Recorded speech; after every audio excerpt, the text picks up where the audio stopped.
안녕하세요. 책데이트 시간입니다.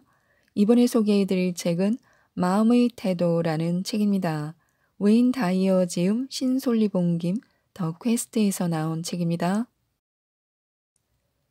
이 책은 저자의 핵심 메시지 60편을 선별해 담은 책입니다. 그 60편의 글을 읽으면서 질문과 함께 답을 적을 수 있는 공간을 마련해 놓았는데요. 이를 통해 독자들은 자신의 내면을 더 자세히 들여다볼 시간을 갖게 됩니다. 인생이 답답하다고 느껴질 때가 있습니다. 누구나 살면서 좌절하고 힘든 일들이 있습니다. 하지만 그것을 다루는 방식은 지금 우리의 시선이 어디를 향하느냐에 따라 다릅니다. 모든 가능성을 두 팔 벌려 환영하는 열린 마음으로 살 것인지, 환경 탓만하며 주어진 가능성을 외면하는 닫힌 마음으로 살 것인지는 바로 우리의 선택에 달려 있습니다. 어디서 이 마음이 발현되는지에 따라 차이는 있지만 누구나 자기 안의 어딘가에 닫힌 마음이 있습니다. 그 마음을 알아차리지 못하고 하던 대로 하며 산다면 필시 닫힌 생각에서 비롯된 행동을 하게 됩니다. 우리가 어디를 가든 누구를 만나든 닫힌 생각을 뒷받침해주는 근거만 눈에 보일 것입니다. 닫힌 생각과 닫힌 시선으로 세상을 살아가지 않으려면 구체적으로 어떤 상황에서 이런 생각이 드는지 알아차리는 것이 중요합니다. 이때 가장 중요한 감정은 답답함인데요. 무언가에 답답하다고 느끼면 무언가 닫혀 있다는 마음의 신호입니다. 만약 어떤 상황에 직면했을 때 알 수 없는 답답함을 느꼈다면 이렇게 되물어 보시기 바랍니다. 나 이대로 괜찮은 것일까? 내가 진정 원하는 게 무엇일까? 처음에는 답이 안 나올 수 있습니다. 그러나 계속 되묻다 보면 닫힌 마음의 원인을 찾을 수 있습니다. 우연히 좋은 기회가 찾아오더라도 변화가 두려워 선택을 주저하는 경우가 종종 있습니다. 혹시 이러한 이유로 삶의 기회를 놓친 적이 있는지 적어보시기 바랍니다. 답답함을 느끼고 있는 상황이나 사람이 있는지, 무엇에서 답답함을 느끼는지 그 이야기를 구체적으로 써보는 것이 좋습니다. 상상은 곧 현실이 됩니다. 우리에게 주어진 가장 큰 선물은 바로 상상력입니다.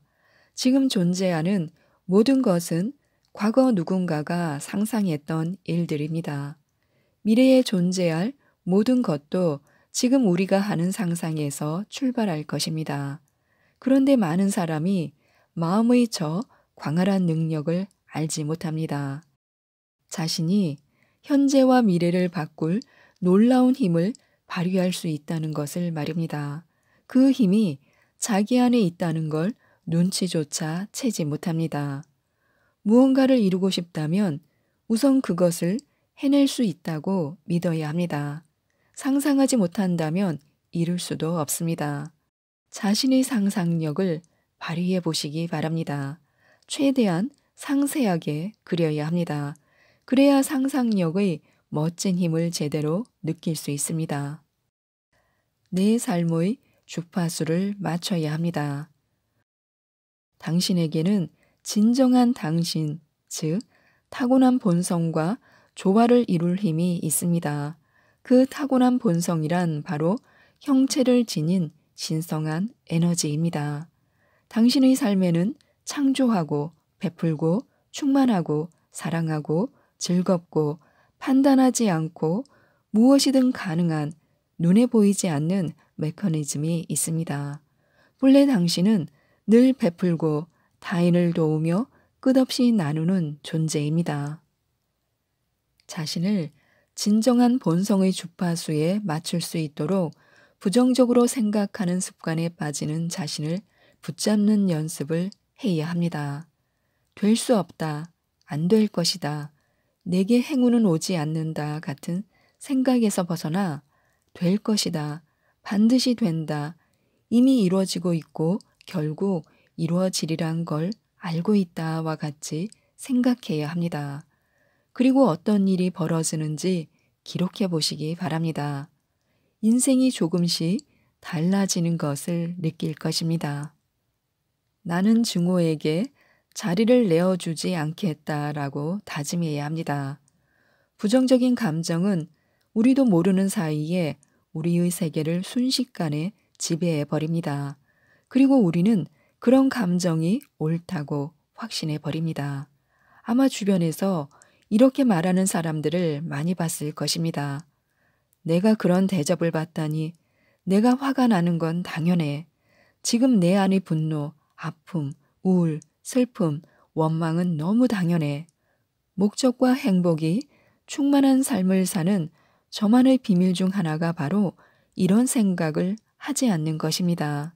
혹시 지금 마음속에 원망이 가득하다면 자신의 감정을 다른 사람이 마음껏 조종할 수 있도록 통제권을 넘겨주는 것입니다. 원망은 당신이 경멸하는 사람을 머릿속에 무료로 살게 해주는 것이다. 오래전 저는 이 글을 읽고 크게 공감했습니다. 어떤 것이든 부정적인 감정을 정당화할 때 생기는 문제가 바로 이것입니다. 마음의 평화가 사라지고 내면 세계의 통제권이 다른 사람에게, 그것도 당신이 싫어하고 마주하고 싶지 않은 사람의 손에 넘어가는 것입니다. 이번 주 당신의 즐거움은 무엇이었나요? 우주는 본질을 비추는 거대한 거울입니다.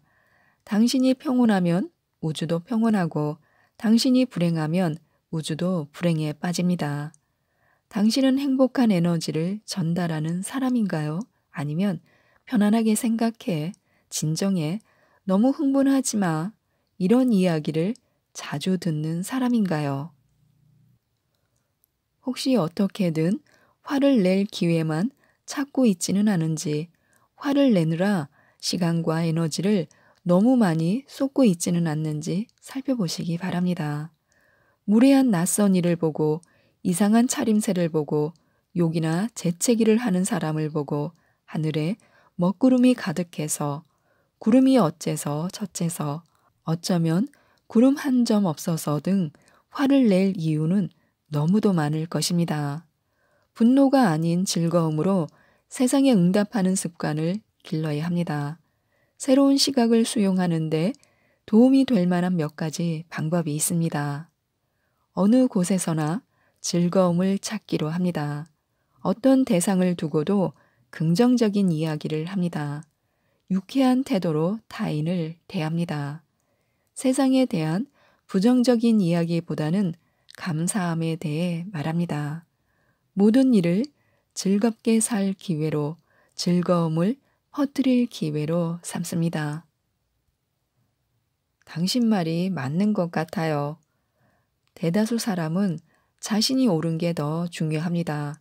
그러니 상대가 부적절한 말을 한다고 생각되면 너무 깊이 받아들이지 말고 적당히 친절하게 대응하는 게 좋습니다. 상대가 계속 틀린 소리만 해도 당신의 의견이 옳다는 것을 강조하기보다는 당신 말이 맞는 것 같아요 라고 부드럽게 대꾸하는 것이 좋습니다. 그러면 갈등이 벌어질 상황이 해소되고 감정이 상할 일도, 상대를 함부로 판단하는 일도 없어집니다. 당신이 바라는 것은 자신이 옳은 것도, 상처를 받는 것도, 화가 나거나 원망이 생기는 것도 아닌 평화라는 걸 잊지 말아야 합니다. 당신의 신념에 확신이 있다면 다른 사람들의 신념이나 행동에 마음이 상할 수가 없습니다. 아주 작게 생각하기. 나에게는 너무 엄청난 일이야 라는 핑계는 원하는 삶을 살지 못하도록 사람들을 마비시킵니다. 흔히 성공한 사람들은 크게 생각했기에 성공했을 거라고 생각하기 쉽지만 사실 성공하려면 작게 생각해야 합니다. 원하는 삶이라는 커다란 주제를 작게 세분화하면 차근히 공략해 나갈 능력을 키울 수 있습니다. 오늘 대단한 일을 달성할 수는 없지만 첫 발은 뗄 수 있습니다. 작게 생각해서 지금 이 순간 우리가 할 수 있는 것을 하나씩 성취해 나갈 수 있습니다. 이런 접근은 모든 일에 적용할 수 있는데요. 술이나 담배를 끊고 싶다면 단번에 뭔가를 해서 10년 동안 효과를 보겠다고 생각하면 안 됩니다. 하지만 오늘, 아니 좀 더 작게는 지금 술 한 잔을 마시지 않겠다고 다짐할 수 있습니다. 이건 할 수 있는 일입니다. 현재만 생각하고 행동하며 참된 삶을 살 수 있는 유일한 방법은 바로 1분, 1시간, 하루를 사는 것입니다. 오늘은 당신이 선택한 결과입니다. 오늘 하루는 당신이 선택한 결과입니다. 왜 지금까지 살던 대로 사는지 이유를 물어보면 대부분 너무 바빠서 그렇다고 합니다. 어떤 일을 하며 무리하고 있다면 그것은 당신의 선택이었습니다. 어떤 일이 시간을 가장 많이 앗아간다면 그것도 당신이 선택한 결과입니다. 가족을 돌보는 일이 문제가 된다면 삶의 우선순위를 그렇게 정했기 때문입니다. 다이어리가 너무 빼곡해서 정신이 없다면 바쁜 일정으로 살기를 선택했던 것입니다. 일일이 당신 손을 거쳐야 하는 일들이 너무 많다면 그 역시 당신의 선택입니다. 삶의 중요한 목적 중 하나는 행복입니다. 그런데 행복을 쫓기에 너무 바쁘다고 핑계댄다면 당신은 바쁘게 사는 삶을 선택한 것입니다. 행복해서 사는 대신 바쁘게 살고만 있다면 당신의 우선순위를 다시 한번 점검해야 합니다. 운명을 만들어 나가는 법. 당신이 되고자 하는 사람처럼 당신 자신을 대할 때 비로소 운명을 만들어 나갈 수 있습니다. 한번 용기를 내서 당신이 원하는 자리에 올랐다고 선언해 보시기 바랍니다. 새롭고도 활력과 영감이 넘치는 행동을 할 수밖에 없는 환경을 조성하는 것입니다. 예컨대 재정적으로 부족한 삶을 산다면 좋은 것들을 누릴 수는 없겠지만 마음만큼은 여유로울 수 있습니다. 사고방식을 바꿔 이미 부를 누리고 있는 것처럼 행동해야 합니다. 그렇다고 허황된 꿈을 꾸라는 것은 아닙니다. 부유한 사람처럼 마음을 너그럽고 여유롭게 가져보라는 것입니다. 이제 머릿속 상상이 현실이 된 것처럼 행동하면 됩니다. 스스로를 막아서던 길에서 비켜나 자신의 운명을 만들어 나가는 동시에 영감도 키우는 것입니다. 생각이 태도가 되지 않게 해야 합니다. 태도가 전부입니다. 그러니 좋은 태도를 택하세요. 이 문장은 제가 세상을 유심히 관찰한 끝에 얻은 깨달음으로 제 글쓰기 작업실문에 걸어둔 글입니다. 저는 이 문장을 읽으며 제 생각을 인식하려 노력합니다. 그리고 부정적이거나 두려운 생각들이 제가 일상에서 경험하는 모든 것, 특히 제 건강에 영향을 미칠 수 있으며 실제로 미칠 거라는 사실을 되새깁니다. 당신도 잘 보이는 곳에 이 글을 걸어두길 바랍니다. 그리고 이 문장을 볼 때마다 자신의 태도를 되돌아보고 바로 잡아보시기 바랍니다. 당신이 누구를 만나든 어떤 일을 겪든 당신의 삶은 당신이 책임져야 하는 것입니다. 따라서 어떻게 생각하느냐가 아니라 어떤 태도로 대하느냐가 중요합니다. 좋은 생각은 좋은 태도가 되고 나쁜 생각은 나쁜 태도가 됩니다. 생각이 태도가 되지 않도록 이것이 가장 중요한 삶의 자세입니다.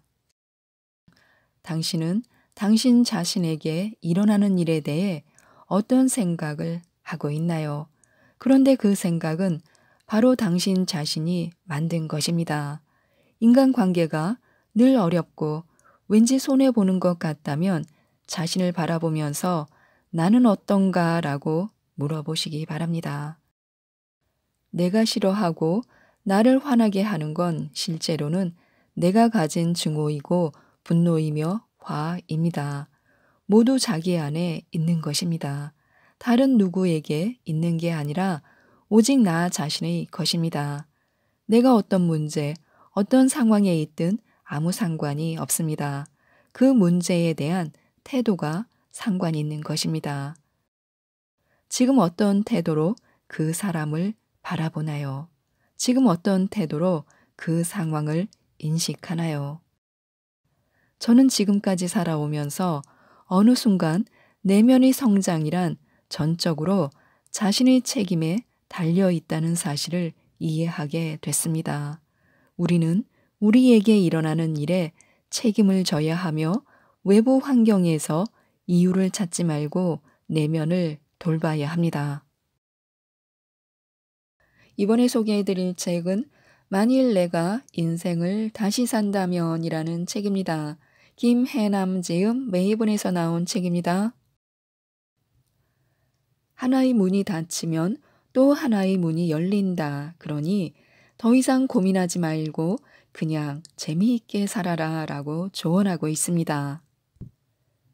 스스로를 너무 닥달하지 말고 매사에 너무 심각하지 말고 너무 고민하지 말고 그냥 재미있게 살았으면 좋겠다고 말하고 있는데요. 몇 가지만 살펴보겠습니다. 때로는 버티는 것이 답이 될 수도 있습니다. 버틴다고 하면 사람들은 흔히 그것이 굴욕적이라고 생각합니다. 그래서 왜 그렇게까지 살아야 하는지 모르겠다고들 말합니다. 하지만 버틴다는 것은 그저 말없이 순종만 하는 수동적인 상태를 이야기하는 게 아닙니다. 아무것도 하지 않고 방에 누워서 시간이 지나기만을 기다리는 게 결코 아니라는 말입니다. 버틴다는 것은 내적으로는 들끓어 오르는 분노나 모멸감, 부당함 등을 다스릴 수 있어야 하고 외부에서 주어진 기대 행동에 나를 맞추면서도 나 자신을 잃지 않아야 하는 매우 역동적이면서도 힘든 과정입니다. 그래서 버틴다는 것은 기다림이라 할 수 있습니다. 미래를 위해 현재를 참아내는 것이고 다음 단계로 나아가기 위해 오늘 부단한 노력을 하는 것입니다. 우리가 어떤 것을 이루는 과정에는 견디고 버텨야 하는 시기가 반드시 있게 마련입니다. 그리고 버티는 시간 동안 우리는 그 일의 의미와 절박성을 깨닫고 자신의 한계를 인식하고 필요한 것들을 재정비하며 결국은 살아남는 법을 익히게 됩니다. 그러므로 버티어 살아남는 법을 배운다는 것은 어느 누구도 폄하할 수 없는 피땀 어린 노력의 결실입니다. 그래서 정말 버티다 보면 좋은 날이 오느냐고 언제까지 이렇게 버텨야 하느냐고 울부짖는 사람들에게 말해주고 싶습니다. 버티는 것이 답답하고 힘들겠지만 버티다 보면 어떻게든 앞으로 나아가게 되어 있다고 그러니 자신과의 싸움에서 지치지 말라고 말입니다. 정말로 때론 버티는 것 자체가 답일 때가 있습니다. 그리고 언젠가 좋은 날은 반드시 옵니다. 그래서 나도 오늘 하루 잘 버텨내려고 합니다. 해봤자 안 될 게 뻔하다는 말부터 멈추라고 합니다. 무기력한 사람들은 아무것도 안 하면서 외부 상황이 바뀌기만을 바랍니다. 상황이 확 변해서 무언가 할 수 있게 되기를 바라는 것입니다. 하지만 아무도 상황을 바꿔주지 않습니다. 그렇다고 내가 뭔가를 바꿀 수 있을까? 계란으로 바위를 치는 것처럼 헛수고하는 건 아닐까? 맞습니다. 변하는 게 없을 수도 있습니다. 그런데 분명한 것은 한 발짝이라도 움직이면 적어도 지금 무기력하게 서 있는 그곳은 탈출할 수 있고 가능성이 보이는 또 다른 곳에 닿게 된다는 것입니다. 아무것도 할 수 없는 상황이라고 해도 우리에게는 선택권이 있습니다. 무기력하게 누워서 천장만 보고 살 건지, 일단 밖에 나가 할 일을 찾아볼 건지 선택할 권리가 있다는 말입니다.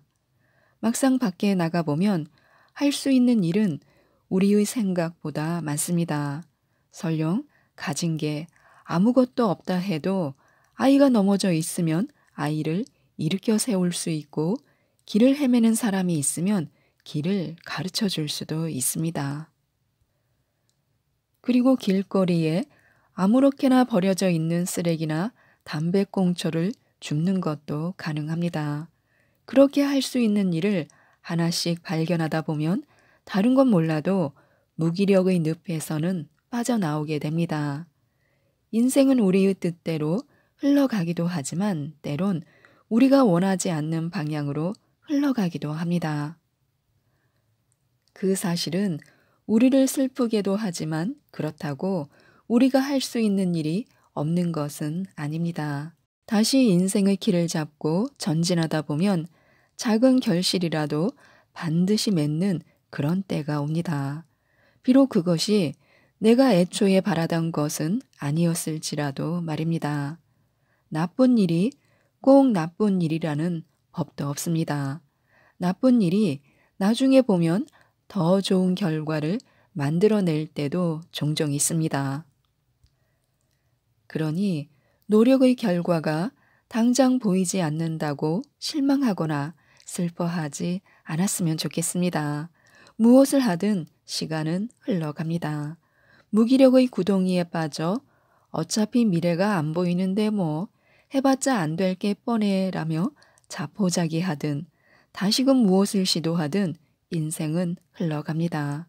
그렇게 누구에게나 똑같이 시간이 가는 것 같지만 어떤 마음가짐이냐에 따라 10년 뒤 인생이 크게 달라집니다.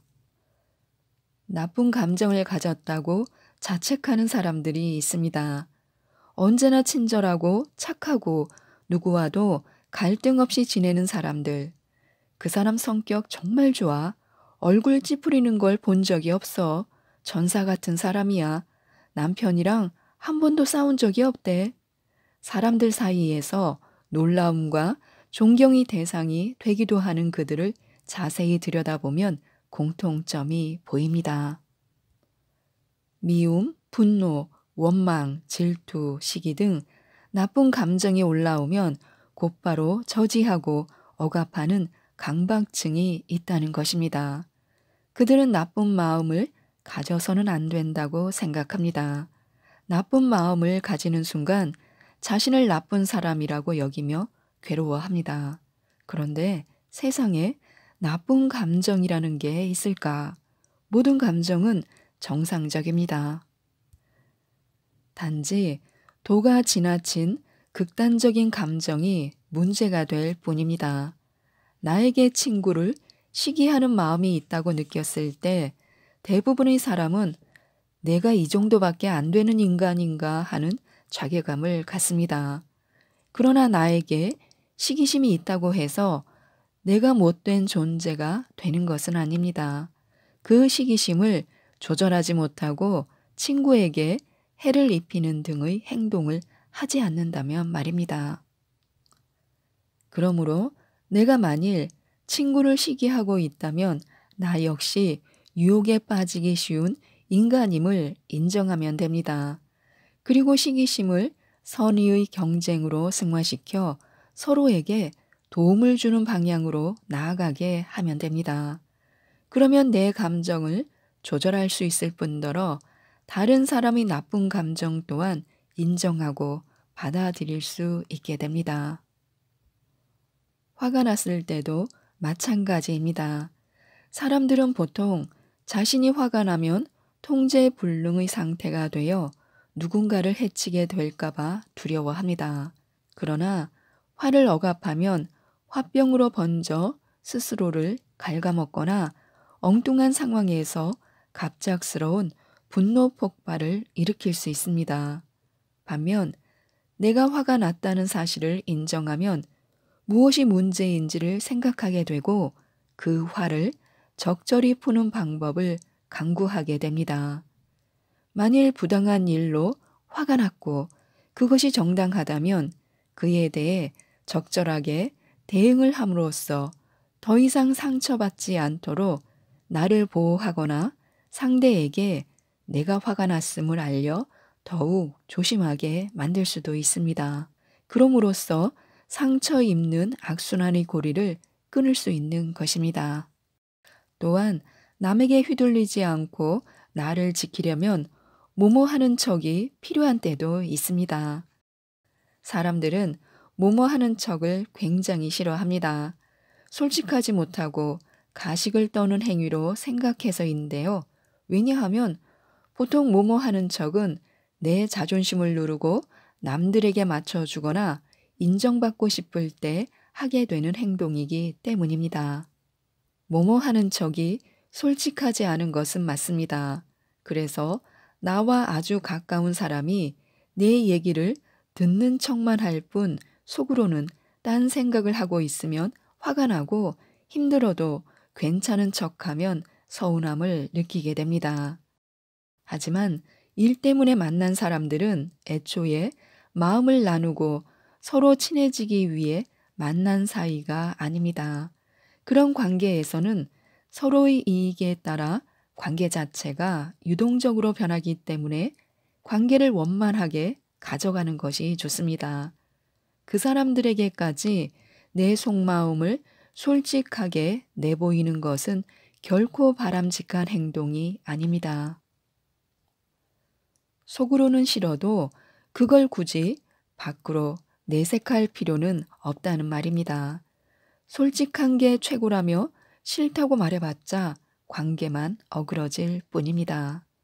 만약 부모가 아이들이 귀찮을 때마다 그걸 다 표현한다고 생각해 보시기 바랍니다.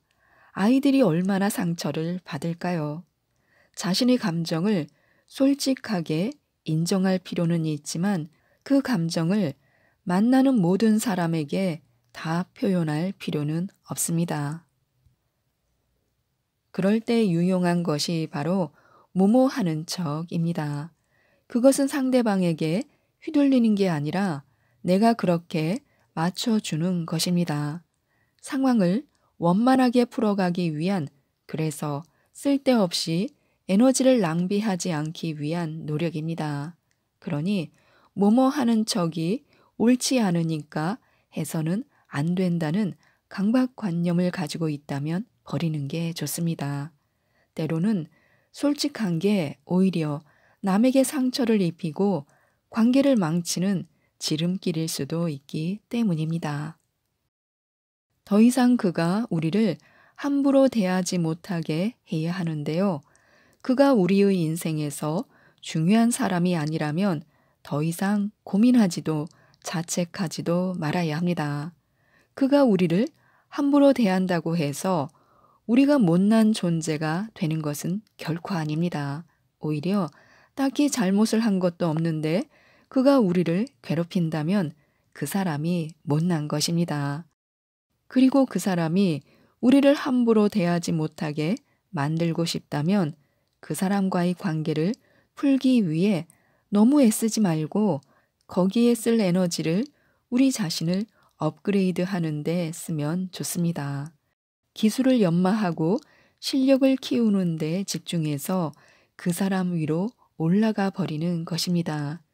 그러면 그는 설령 뒷담화를 할지언정 앞에서 대놓고 우리를 함부로 대하지 못할 것입니다. 게다가 어떤 이유로든 우리 자신의 실력을 키우는 데 집중하면 그것이야말로 우리를 지켜줄 든든한 버팀목이 되어줄 것입니다. 우리에게는 아무것도 하지 않는 시간이 반드시 필요합니다. 우리의 몸도 뇌도 때론 쉬어야 합니다. 쉬지 않으면 시야가 좁아져 평소에 할 수 있는 적절히 확장된 수준의 사고를 하기가 어려워지기도 합니다.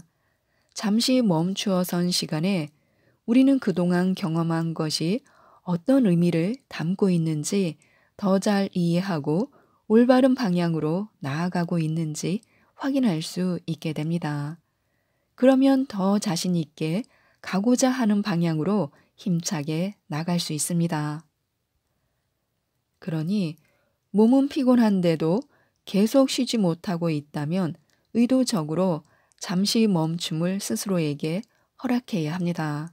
잠시 멈추는 시간을 가지면 가질수록 불안함은 줄어들고 더 크게 성장할 수 있을 것입니다. 자신의 몸을 소홀히 하지 않아야 합니다. 몸이 보내는 신호에 언제나 귀를 기울이며 몸을 피로하게 만들지 말아야 합니다. 예전에는 몸이 피로해도 정신만 괜찮으면 잠을 조금만 자면서 버텼습니다. 하지만 요즘엔 몸이 피로하고 힘들면 일단 쉽니다. 쉬면서 하늘을 쳐다보고 바람도 느끼고 가볍게 산책을 가기도 합니다. 운동도 열심히 합니다. 하루에 1시간씩은 운동할 시간을 비워 놓습니다. 그러면 해야 할 일들 가운데 못하게 되는 일들이 생기는데 그래도 괜찮습니다. 다른 사람이 나 대신 잡지에 들어갈 원고를 쓸 테고 다른 사람이 나 대신 강의를 할 것입니다. 꼭 내가 안 해도 되는 것들입니다. 그걸 안 하면 나중에 후회하지 않을까 했는데 다행히 아직까지 후회는 없습니다. 그리고 그렇게 아무것도 안 하는 시간을 가져야만 오히려 후회 없는 삶을 살 수 있다는 것을 이제는 알고 있습니다. 그래서 나는 앞으로도 나에게 멍 때릴 자유를 굉장히 많이 허락할 작정입니다. 그리고 상대가 나에게 상처를 주고자 해도 내가 받지 않으면 그만입니다. 누군가 나를 다짜고짜 비난한다고 가정해 보겠습니다. 그러면 이유가 무엇이든지 간에 비난받는 것만으로도 모멸감과 수치심에 얼굴이 화끈거립니다. 그러면 부당한 비난에 어떻게 대처하면 좋을까요? 모욕을 준 상대에게 주먹이라도 날려야 할까요? 아니면 나는 그런 말을 들어도 마땅하다며 도망치는 게 편할까요? 로마의 역사가인 타키투스는 비난에 화를 내는 것은 그 비난을 받을 만하다고 인정하는 것이라고 했습니다. 그러므로 주먹을 날리거나 상대에게 똑같이 화를 내는 것은 좋은 방법이 아닙니다. 그럴 때는 선물을 받았다고 한번 생각해 보시기 바랍니다. 받고 싶지 않은 선물을 받았다면 돌려주면 그만입니다.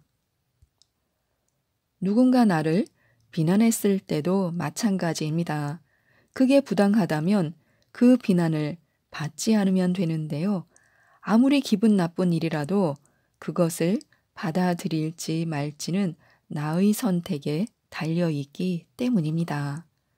또 기분 나쁜 일을 당했을 때 우리가 맨 처음 받는 것은 상처가 아니라 상처를 받은 것 같은 느낌입니다. 그러므로 그 느낌을 상처로 남길지 그냥 상대방에게 돌려주고 머릿속에서 지워버릴지는 내 선택에 달려 있습니다. 물론 상대방은 내가 그의 뜻대로 움직여주지 않아서 화가 나서 나에게 상처를 주려고 작정했을 수도 있습니다. 모멸감을 안겨주려고 벼르다가 사람들 앞에서 일부러 비난을 할 수도 있을 것입니다. 하지만 그럼에도 그에 휘둘릴지 아닐지는 우리의 선택에 달려 있습니다. 그러니 누군가 상처를 주고자 해도 내가 그것을 받지 않으면 그만입니다. 건강하고 행복한 삶을 창조해 나가셨으면 좋겠습니다. 이상 책데이트였습니다. 감사합니다.